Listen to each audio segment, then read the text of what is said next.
All right, and welcome back to Fumble Fever.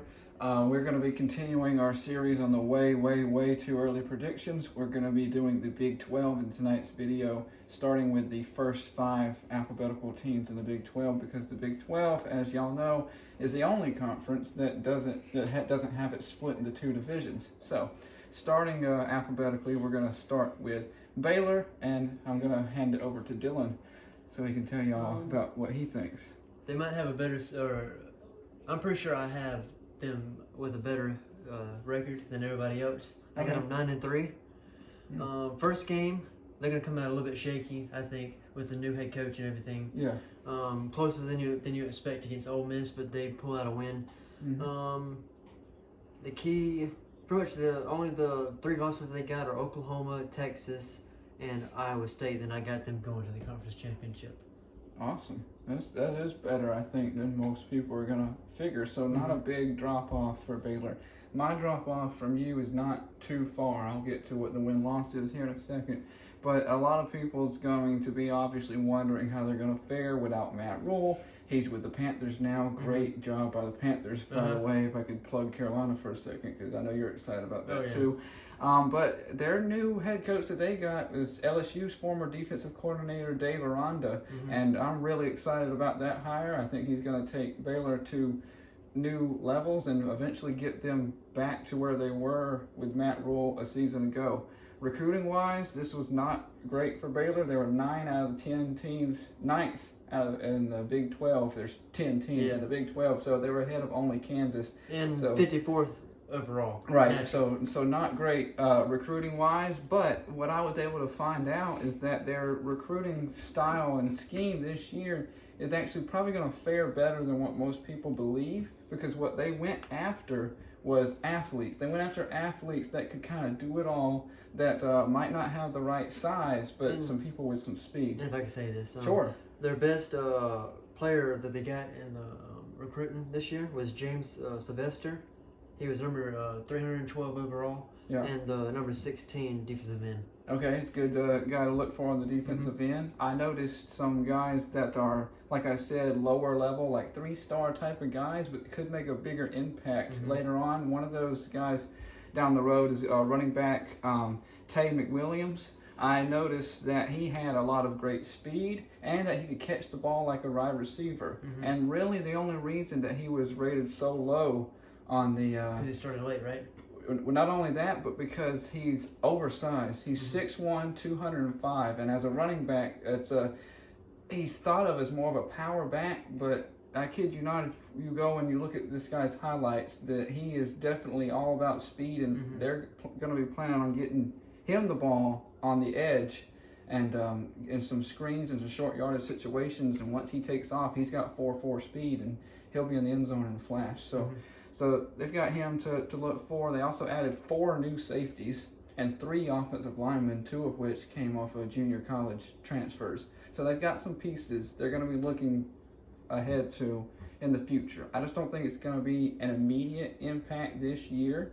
So I have them going 7-5. It's not terrible, but 4-5 in the conference. And the reason I have that is because I looked closer at their schedule. And their away schedule is absolutely brutal. Look at who they have to go to: at Oklahoma, at Texas Tech, at Texas, at Iowa State, and at West Virginia. I don't see them winning but one of those 5 games, so not looking good in that aspect of things. All in all, for like you said, I think a better year for Baylor, and I wouldn't expect a major drop-off going into next season. Now, if we can continue down the list, we head over to Iowa State, another team that turns a lot of heads each year. How do you see Iowa State faring? I mean, they get a really fast start off with 5-1, but overall 8-4, and their best victory would be against Oklahoma State. Oh. That's their best victory, huh? That's not a great best victory in my opinion. So that's not great. You've kind of got them going up, and going down. Straight down. Yeah, I mean their strength of schedule starts off real easy. Then from there it just goes downhill. I was able to notice that. This is a major difference between you and I on this one. I have them faring a lot better. I love Matt Campbell, always have, and always happy with what he's doing. They didn't do fantastic recruiting-wise, 6th place in the Big Ten, but for Iowa State, that was really good, and this is actually back-to-back consecutive seasons now where they've had the best recruiting class that they've had in history. And the number 46 overall in the country. Yes, 46 overall in the nation. Thank you for reminding me. And I love the quarterback, I love the quarterback that's playing right now, Brock Purdy. But they do have another quarterback coming in. Two, yeah, they have two great quarterbacks. That was actually kind of took the thought process right out of my head. Just kind of stole those thoughts, so we're on the same page there. 2 great quarterbacks, as you said. One of them is the top JUCO transfer, and a lot of good recruiting-wise news there for Iowa State. Sometimes though it can be a little iffy when you have more than one quarterback. I don't think they'll win the battle against Purdy though. You think Perry will certainly start? So, yeah, I think more than likely. But future-wise, if these guys get in the system and get going, then we should see what happens. He's a junior, so. Yeah, so he's 2 more years. Well, probably 2 more years, right? Because he's not going to the NFL. Yeah, unless he has a phenomenal season, I don't see him going to the NFL. But with the recruiting, they also, what I really enjoyed was they got 2 4-star receivers coming in. Both of those guys were JUCO guys that are coming in. And they also had I believe, a couple of 3-star receivers as well that will be rising the ranks. So 4 basically brand new receivers to get into the system, get things working. And with that, I think they'll actually fare pretty well this season. And I think, in a sense, Iowa State is going to be this year's Baylor, in a kinda, because I've got them going 9-3 overall. 6-3 in the conference. I can see that too. Yeah. Yeah, I mean, there's a couple toss-up games. Yeah. So, that's the very odd thing, is that it could go your way or it could go my way, and it's probably going to go one or the other. Yeah, and I see this conference is very balanced this year too. It does. I noticed that this conference overall is better than the Pac-12 from everything that I can tell you. That's not hard to beat. No, but. You know how, those are the bottom of the pack. Big 12, Pac-12. Big 12 is a lot better than the Pac-12 going into next season. I promise you that. One of those teams, though, that's not helping those out, and pretty much never does unless we're talking about basketball, is Kansas. How are you feeling about the Jayhawks? They going to a bowl this year? I think so. 6-6. Awesome. 4-5 in conference. They're gonna shock a couple people. Oklahoma State. I got them beating Oklahoma State. Yeah. I got them beating Texas Tech, which may be a surprise to somebody. Maybe. I could see that. I could see that. TCU. Oh, okay. That's what's gonna. Yeah, I'm beating TCU. Yep, that's their last win to get. That's gonna shock me. That's gonna shock me. If they don't beat TCU, then they won't go to a bowl game. I don't think. Oh, okay. I don't think they're going to a bowl game in that case. But they had not that good of a recruiting though. Which you kind of figured. Yeah, I did. They're number 10 in the Big 12 with 10 teams, of course. Nationally, 57th. Isn't good. Best incoming recruit is Jacoby Bryant. He's a cornerback.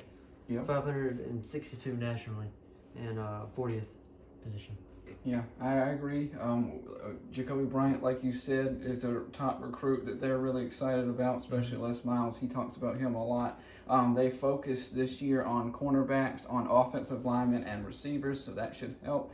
I'm happy to see that Puka Williams did come back for his senior season, so he should help. Yeah, he should have, because he needs that development, but he should be able to help them out a lot this season to help them hopefully string together a few more wins. I don't necessarily, just with the talent kind of starting to rise in the Big 12, I'm not sure that some of those wins are going to be some of the teams that you have. I've actually got them beating their rival Kansas State, and then earlier in the season I have them beating Boston College and Coastal Carolina and another team earlier, like almost a 2-1 or 3-0 start there at the beginning of the season for Kansas. So all in all, I see Kansas going 4-8. I see them going 1-8 in the conference because their wins outside of Kansas State, like I said, are coming against teams that are outside.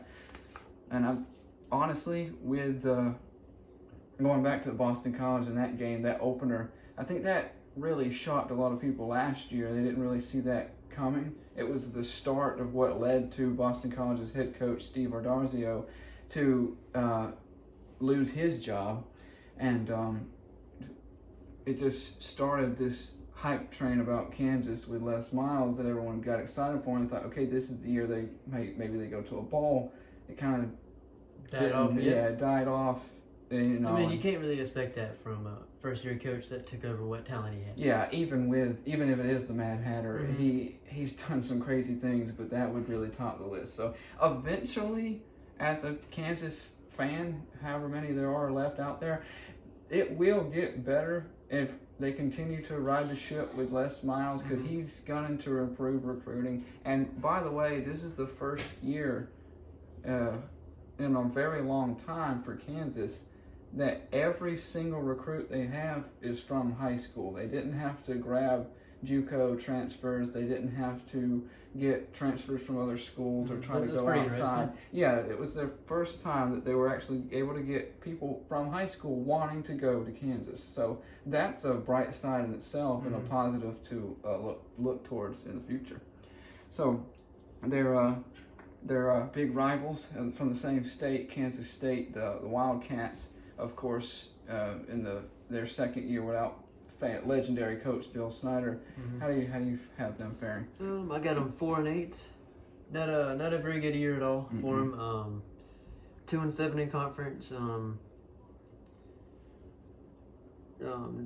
Yeah, not really good at all. They're number 8 in the Big 12 in recruiting, and number 51 overall in the nationally. Yeah, and they didn't do good recruiting, and you couldn't expect them to do good recruiting. This is their head coach, Chris Killerman's first full year of recruiting because of the time that he had to join last season. And through that, he's actually, if you have a positive takeaway, was able to get 11 guys to sign early, already with the program, already working towards building up their being able to start, later on down the line. But we've got similar views on this one. I've got them at 3-9 overall. I've got them though at 0-9 in the conference play. So you don't think they'll beat anybody? I don't think Kansas State beats any team in the Big 12. Now, could they? Sure, but as from what I see it now, I think they go 0-9 in the conference. So it's not good for Kansas State, but.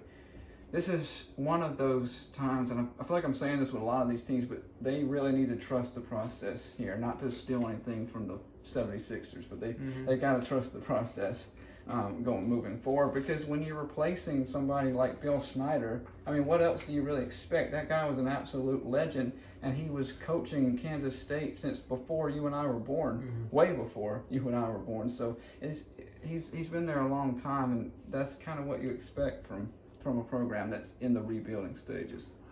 Lastly, a team that is not necessarily rebuilding, a team that's typically pictured to be at the very top, reloading, if you will, at the very top in Oklahoma. I got them pretty much like they were last year. 12-0 going in there, or close to 12-0. Oh wow! But I got them 12-0. Okay. And going to the conference championship against Baylor. As always, it's always going to be a tough against Texas. Yeah. Be a very close game. Against Baylor, it's going to be a close game, I think. But yeah, I got them going 12-0. Okay, I'm not quite as sold on Oklahoma's program this year going to it. I've got some negatives that scare me a little bit. I'm a little bit disappointing from what we're used to. I see that even though they're second, by the way, in the Big 12 to Texas this year, and even though that's 11th in the nation, that's actually below what I would have as Oklahoma standards for recruiting, which I really normally top 10. Yeah, which I really don't like 5. That. Yeah, it should be up near that team for a team that you expect to push for the playoffs every single year. So with that, they're looking to rebuild their defense this year. They got a new defensive coordinator, Alex Grinch, but he may or may not end up leaving before he even gets started, because I've heard rumors that Colorado is getting ready to offer him a head coaching job. So just depends on what kind of deals they're able to work out. So that, of course, is not great for me. And another thing that I really don't like, and I'll actually give you $5 right now, name who's going to be the starting quarterback for Oklahoma without looking it up. Rather. Well, that is a guy that's on the list. Thank you. But they have 3. Oh, yeah? And they have 3 and they haven't named one yet. So that was kind of a trick question because they haven't named a starter. Yeah, that is true. Now, that's the expected starter as of right now. So you owe me $5, right? No. Nice try. But, I mean, that's the thing. This is the first year in the past 4 years that we don't have an Oklahoma quarterback that's a household name. Because he came in with all the 5-star, best quarterback in the country, pretty much. So I think they'll give him a chance at least. Well, he's the best candidate that I see that's on their list for guys that are competing for this starting job. I'm not so sold that he's going to go out there and be the next Jalen Hurts or the next Kyler Murray or the next Baker He's super Mayfield. athletic, though. I'll have to see it. I'll wait on. I'm gonna hit the pause button and hold for that. But overall, still not bad. I've got them at 10-2 overall and 7-2 in the conference. And I got them going to the Final Four too, but Okay. losing in the first round like they do every year. I have a very interesting predicament that I won't be able to get to until the end of the Big 12 video as to where Oklahoma may fare as far as the playoffs go. But the 2 teams that I have them losing to in the regular season are Texas and actually Iowa State. Oh, yeah? I think that's going to be Iowa That'd be a State's big signature win this upcoming season. We thank y'all, of course, for watching and staying with us as we do these predictions. Of course, we're going to do another video to finish out the Big 12, so please make sure you tune into that one as well. And make sure you continue to follow us on Twitter at Fumble Fever. And hit the like button and leave a comment down below what your favorite TV show is. Thank you, guys. Thank you.